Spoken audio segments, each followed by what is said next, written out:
and life and new beginning at the same time. So Gerald may not be here in person, but I hope you can get a good sense of his life while waiting at home. Can you hear me? No. The mic's not working, Ed. Or something. Okay. Print guy doesn't know anything about radio. Good one. Okay, so people have asked why Blake House. One of the That's better. That was it. One of the reasons because it's COVID, and you know, there's a new spread starting, so I think people are a little concerned about that. So it's outside, which is one of our concerns. And Blake House is actually Gerald's local. He used to come here for brunch on the weekend, and he would have drinks with friends and dinner around quite often when he was able to. Yes. So, and also Gerald did not like ponderous, lugubrious humility. So we thought this needs to be light, this needs to be informal, and I sort of have a feeling that's what this is, and it's a pretty informal place. So that's it.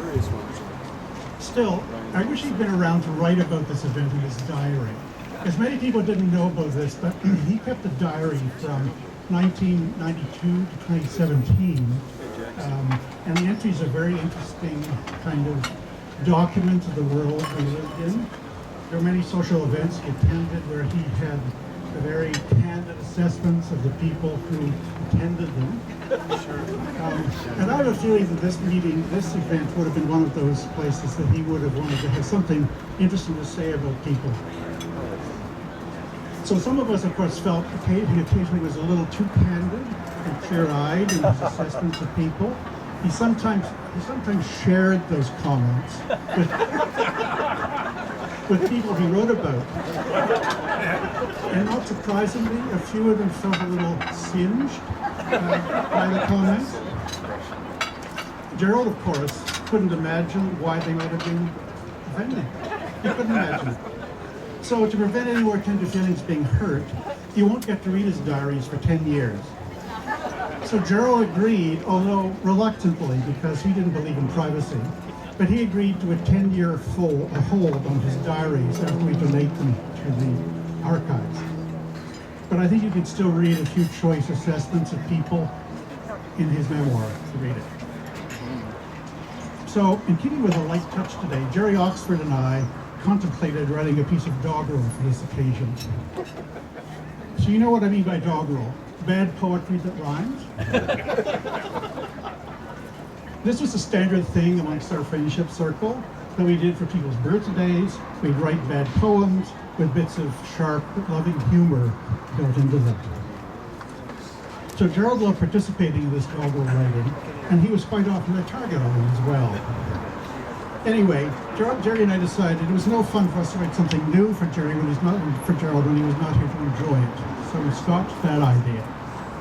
But I couldn't resist pulling out a few examples of the sort of thing that people wrote about Gerald in doggerel poems past. Here are a few lines from a 40th birthday poem for Gerald.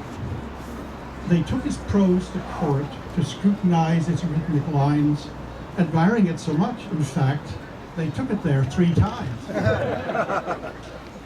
Immoral charged to crown, indecent, even scurrilous. He never seemed to see what it was that caused the fuss. What were they upset about, he asked. Could they be lying? You could see why at the trial one could find tried, so trying. But victory proved that justice yet might win the upper hand. Clay Ruby won by keeping the defendant off the stand. You cannot help but love him when he aggravates you most. When he invites you over, you discover you're the host.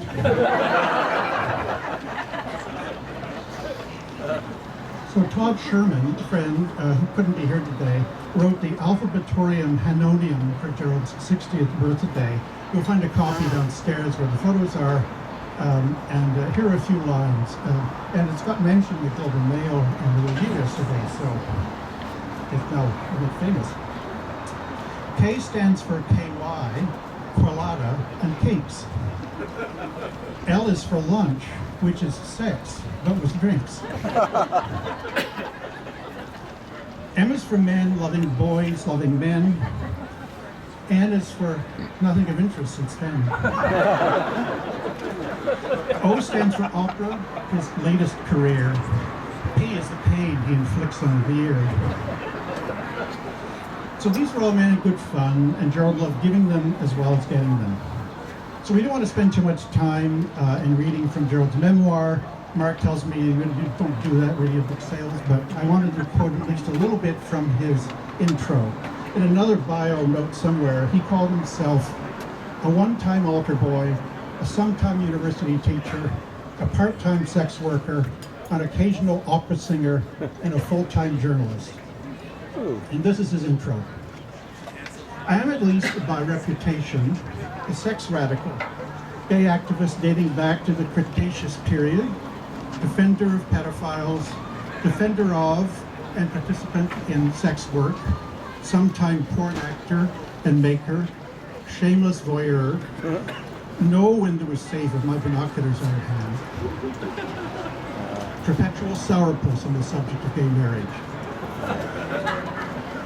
I came of age in the 1960s and 70s, an era when most of these character traits and activities were illegal at worst and shameless at best. Some still are. Others, gay marriage, for example, have switched sides, transitioning from what many people thought of as unthinkable in a legal travesty to a ritual celebrated in a growing number of jurisdictions, Canada included. I'm not by nature an activist or a theoretician, but I happen to be in the right place at the right time, Toronto in the early 70s. I found the city exciting and challenging, but manageable. And since family was far away in northern Ontario, I could risk coming out of the closet, which sounds strangely old-fashioned now, but was so very important then. You had to find others. You had to find your tribe. If you were a 20-something, as I was, it seemed as if the gay road you discovered was exactly the same age, though I soon learned that it had a history going back decades. Like me, it was eager, horny, curious, not careful, open. The people I met often had similar backgrounds to mine. Small-town boys, frequently the first in their family to go to university, not committed to a career path, looking for sex, looking for love. There was a world of possibilities, at least for white, cisgender young men, an imbalance that would take decades to rectify. You might decide to join an organization, attend 2 meetings, and by the 3rd, find yourself heading a committee or carrying a banner in a demonstration. Like so many others, I got hooked on empowerment, the transformation of the helpless queer with no history and an unlikely future into someone, into a group of someones who uncovered a history, who found heroes, who grabbed today and shook it until tomorrow fell out of its pocket and there was a place there for us.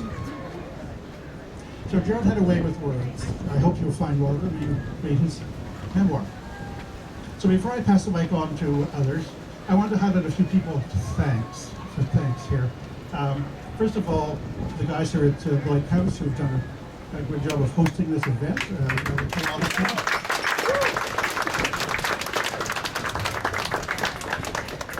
To Mark Cote at Cormorant Books, who understood from the beginning the importance of publishing this book. The Glad Day Books and Michael Erickson for managing the sale of the memoir today. The folks at Pink Triangle Press for assembling and publishing the collage of memories and an excerpt from Billy Extra. And especially to Salah Bashir, who has generally supported this event financially.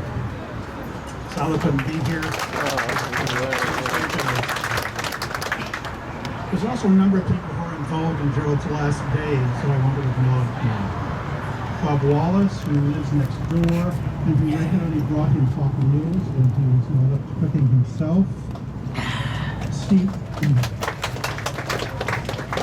Stevie Newman, a wonderful personal service worker, PSW, who we lucked into hiring when we were having trouble getting support from home care.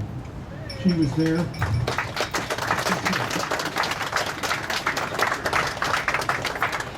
She was there for Gerald's last weeks, and she and Gerald bonded, and that made his last days much more comfortable as well.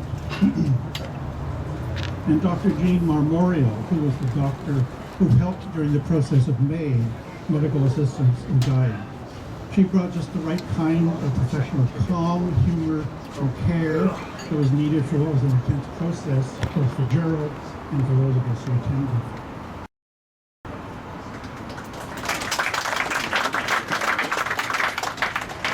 So MAID, I want to speak a moment about the importance of medically assisted dying. Canada is very lucky that we now have a regulated procedure legally in place. Think of how impossible it would be right now in the U.S. for the U.S. Supreme Court to make a decision to support assisted dying. Impossible. Gerald was brave enough to choose MAID when he saw how fast he was deteriorating. We want to honor that choice and be very public about it. I understand more and more people are choosing MAID, but families still tend to keep it quiet. We say make it public. The process is in good hands with people like Dr. Marmorio. She in fact has a book about MAID coming out later this year. It's called The Last Doctor, Lessons in Living from the Front Lines of Medical Assistance in Dying. So, I know all of you have had lots of experiences and memories of Gerald, so I hope some of you will share them here. But first I'm going to pass it to Peter Kingston, who's been a good friend for years with Gerald, and can talk about some of that. Thanks, Gerald.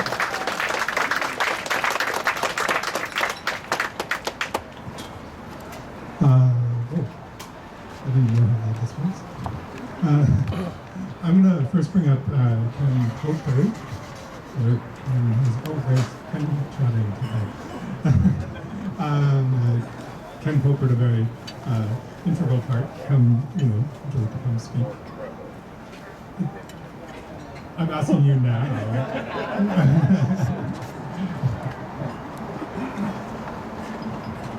Actually, I feel somewhat in the position of, I saw a movie once involving the tangentially movie internet and